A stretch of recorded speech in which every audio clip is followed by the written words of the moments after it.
So we've had some weather helm issues with the boat, and we're considering what to do about it. Potentially changing our rudder size would be one thing we could do. We could play with the rake of the mast. There's a lot of things we can do. And I'm noticing I've got better steerage today, and right now in 18 knots of wind we're flying along at we just went over 6 knots. We got to 7 a minute ago, and we are really cruising quite well. I'm quite happy to see us moving along at a great clip, and she's handling. And the nice thing is, more importantly, I've got full steerage, whereas I had a major weather helm issue the other day, and the main is fully out, almost not quite on the shrouds, and I've let the main sheet out, and that has given me a lot more control. And now we're doing 7 knots, so once you start moving, and I'm very, very happy to say that we're feeling a lot better about sailing it now.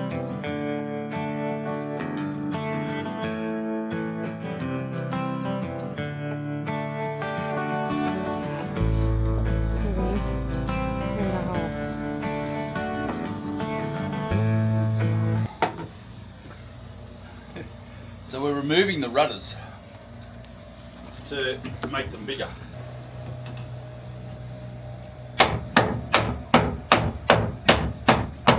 It's not going to gush water in, is it? No, the water levels. Yeah, I know it's below, but... You mustn't hit the hammer on the top of this. No. That's gone down. That's actually moved. Okay. Oh, righto, so we can do the other one. Ready All to right. go under? Oh my god, it's so hot in here, I'm getting dizzy. I'm going to wiggle the rudder, Yeah. and it should come free on its own, but you might have to just tap it down with the hammer. You be careful, please. I'm not. So I've got to bang on top of here. I've took this off, and if Frost tells me another time that I've not to bang on the top of the shaft without this piece of wood, I think I've got the message.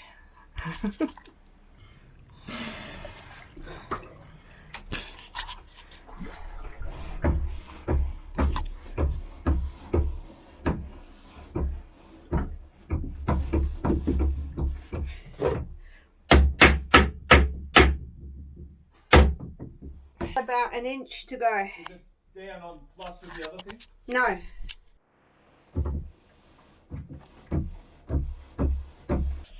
Can you push down on it with the wood or not? Yeah. Hang on. Further or not? It's only a millimeters. I'll tell you what. What? Where's that screwdriver? Did I give you the screwdriver? Yeah. Just stick it in that slot and just spread it apart a little bit. Yeah, right. Move it. Yeah, okay, I got you. Hang on.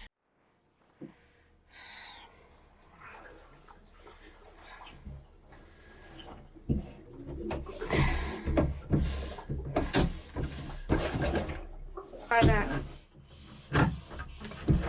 Well, now you're below that one. Okay.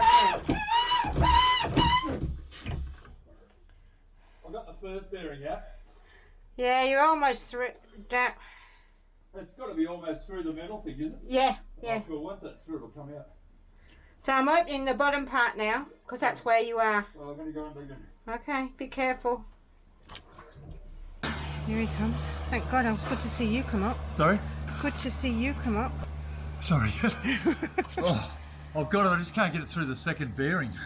Is it caught on anything in the top, or is it right No, through? it's right through the whole... Can you see the water? Hang on, let me have a look. The buoyancy's pretty intense.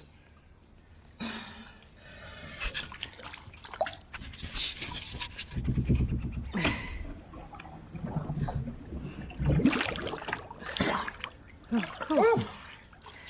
Awesome. Okay. That's so buoyant. Fantastic. Well, that's good. Actually, the surfaces are really good. I've got to get the water out of this carbon shaft side of there. I'm going to get it up on the boat. Hang on, I'll help you. How good's that? Yeah. No haul out here. I'm not doing a haul out.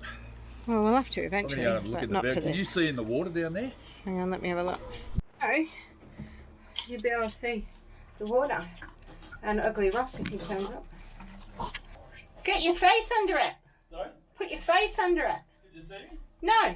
Because he's under the water telling me what to do. Oh, there you are.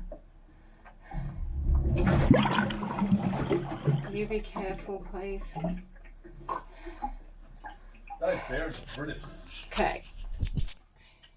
Yeah, this one, I haven't got it out yet. Oh, okay. Well, it's way out because I had a screwdriver on both points and it worked really well. Yeah, okay. Oh, it went back up. Do you want me to pry? Oh, hang on. I've got the second bearing. I can just see it. It's not far from the top. Oh, oh no.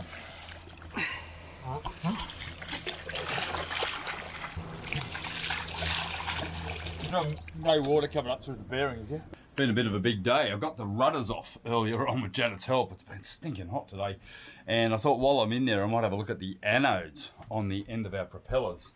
So I've just been under there with an Allen key underwater, and I was worried I might not be able to remove them in the water.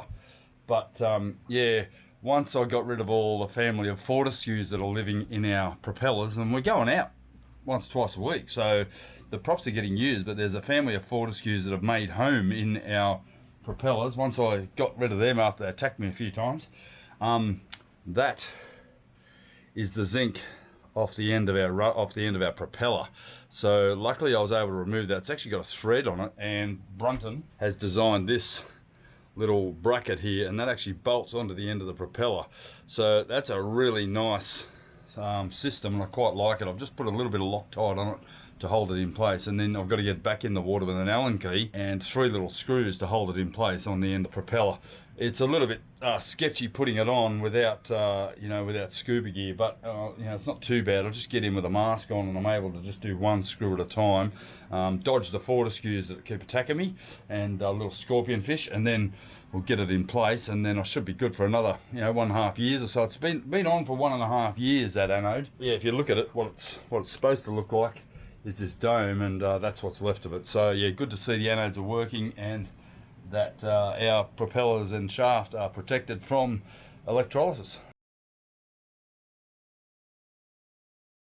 Last Thursday, and it's now Monday, I glued the cap on our foam core tender.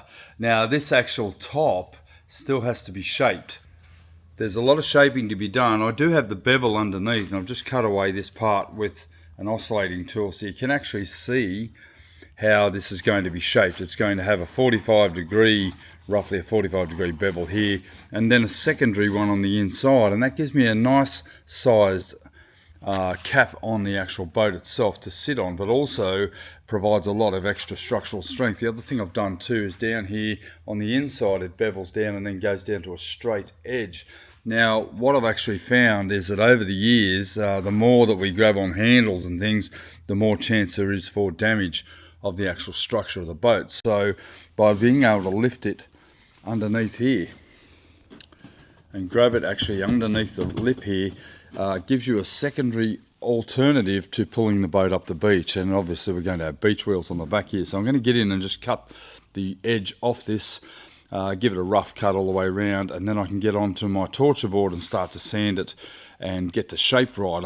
I'm basically getting to the point where I'm going to be able to laminate this afternoon. I'm going to put in these parts here at the back here and complete the capping all the way around. They'll actually be shaped like this, so that we'll have a rounded edge on it. I didn't quite get to it the other day, and I was making a mess while I was doing it, so I do need to get this bevel on the end here nice and soft so that there's no hard edges on it. Same thing on the other side here, and basically they're identical. The sides are almost symmetrical within a couple of millimeters, so I'm pretty happy and pretty proud of the work there that I've got that done. And then I'm going to get onto the laminating of the transom, which is going to require some pretty serious laminates there to make sure it's strong enough to handle the forces of a motor pushing on it. Once all that's glued on top, what I'll then do is I'll stand the boat vertically, and I'll be able to then remove all the internal structure once the top's actually laminated. So that's a real big benefit, as I can remove that cap all in one piece once it's all laminated and get it off the boat itself, so I can then enact the internal laminating of the hull. Now the actual hull inside is going to need at least one layer of 600 double bias on it to complete the lamination. The underneath more than, or the hull itself is more than strong enough on the outside for our needs.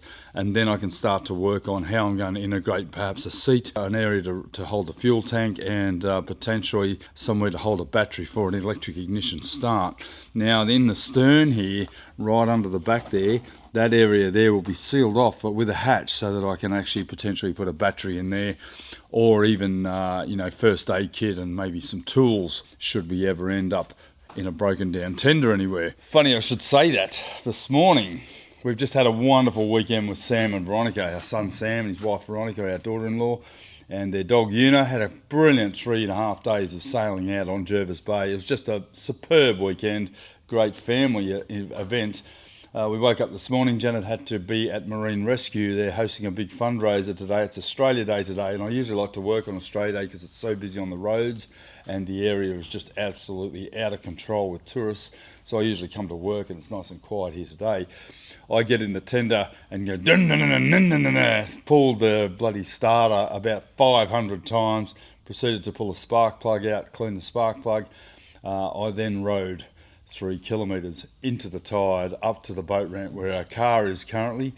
Brought the boat back to the factory here, tried to get the motor to start, still couldn't get the start, so I ended up on the road in the traffic on the way into town, into Nowra, which is about 30 kilometres from here. Bought 2 new spark plugs, came back, finally got back about 2 hours later, put the spark plug in, no start, still had no problem, pulled the carburetor off the motor. It's a Parsun 5, so it's a Chinese Mercury, I guess you'd call it. Cleaned out the carburetor, put it back on, still wouldn't start, and then I forced a small cleaning tube through the fuel line, and guess what? There must have been a fuel blockage. This thing runs better than ever now. So that 3 hours of wasted time, plus the exercise I got this morning, which was awesome, paddling Janet, all of our rubbish and water tanks from the weekend, and myself in the tender, 3 kilometres against the current. Yeah, it was pretty ordinary. There was language. Probably a good job I dropped Janet off for the day because I think she was a little bit sick of my language. But anyway, here we are at work, back where it's important. It was more important to get here, and now I can get on to the shaping of the tender. So all these things are just, I mean, I'm not the only one this happens to. There was a couple of boats that motored past offered a ride, but I would not give in. If I was going to row it, I was going to row it, and I did it. So hopefully I'll never have to row this, but I've also made allowances to be able to store some oars underneath the capping there. I'm going to put in some brackets so I can store some oars because they are absolutely essential when you have a faulty outboard.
I'm just doing the box for around the side of the cushion, but this piece is for the zip, where I had to add an extra 2 inches to the width in comparison to the other ones, and then cut it in half. And then what I do is put an inch on each side and pin that, ready for us to be able to put the zip in. So an inch or 2.5 centimeters is for metric.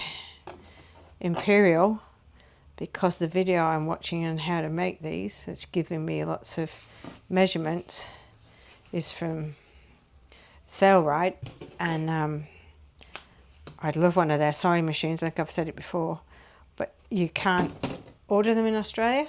So but they have got some amazing videos on how to make various different stuff. I wish I kind of not found it a lot earlier than I did, but thanks to them, it's making things a lot easier for me. Okay, it's done. It's not the nicest, but it works. I can't hold the camera and show the zip, but it does work. And now I do understand why they took the zip all the way to the end, because then you're not dealing with a hole between the two of them. And the way I've dealt with this, which again is probably going to make people cringe, is I put a little piece of the leather on the back and stitch that in like a box. So then I've got that box in holding that together, and I've done the same on the other end. Almost there. I'm pretty pleased with that. There's the I've still got the bottom to put on. I'll do that when it's getting pretty late and we're going to go back to the boat. So, but you know, once it gets stretched out and it's pulled down, I'm pretty happy with that. I was just working away there thinking I haven't been upstairs to see what's going on up in our upholstery room, but better go and have a look. Oh, the aircon's on. Of course it is, because I'm dying of heat down there and Janet's got the aircon on. Good to see you working the merchandise there, Jan. How's it going? Look at this. Professional stuff. Not far away. Done, Janet. That's fantastic. Look at the stuff I got here. Janet's on the machine here. We've got one cushion already made over here. This one's for our dinette module. And then this is the other side of it. And then these guys over here are for our external cushions, and that's actually a flow-through foam that we're going to use here. And Janet will get started on them in the next couple of days once she finishes this one. Won't you? The slave driver. Very cold and very comfortable up here at the moment. I'll tell you what, I'm dying down there, just hand shaping that tender, but someone's doing a brilliant job here. That's looking great, Dom. Yeah, almost finished. I'd finished it and then I realised that the bottom spool had run out of cotton, so I sewed the whole damn thing. Rookie mistake. Yeah, well, but it's something I know about. So we spent the morning over at Vince Mackay, 2 doors down. There's a boat builder and he builds Hyperlon inflatable boats and upholstery and the like, and he gave Janet some fantastic tips on zippers and clears and covers, and just absolutely brilliant to get that sort of advice. And, you know, thanks to Vince, he's been a bit of a mentor of the whole process. And if you notice, he keeps throwing clears in. I've specifically said I'm not doing them, and he keeps throwing it in. I reckon you're up to it. I don't know if my machine is up to it. Oh, we'll buy a new machine. It's cheaper to get made. Yeah, it probably would be cheaper to get made, but yeah, so just to be able to make our own cushions. A lot of guys try to do it, but Janet's just taken it on, haven't you? Yeah, well, You'd much prefer to do this than fiberglass, wouldn't you? Oh my god, yeah.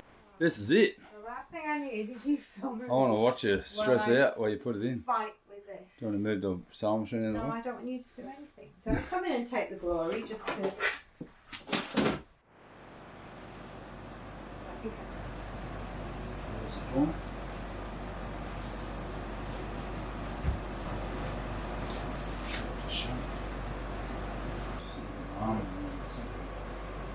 That's the bolts.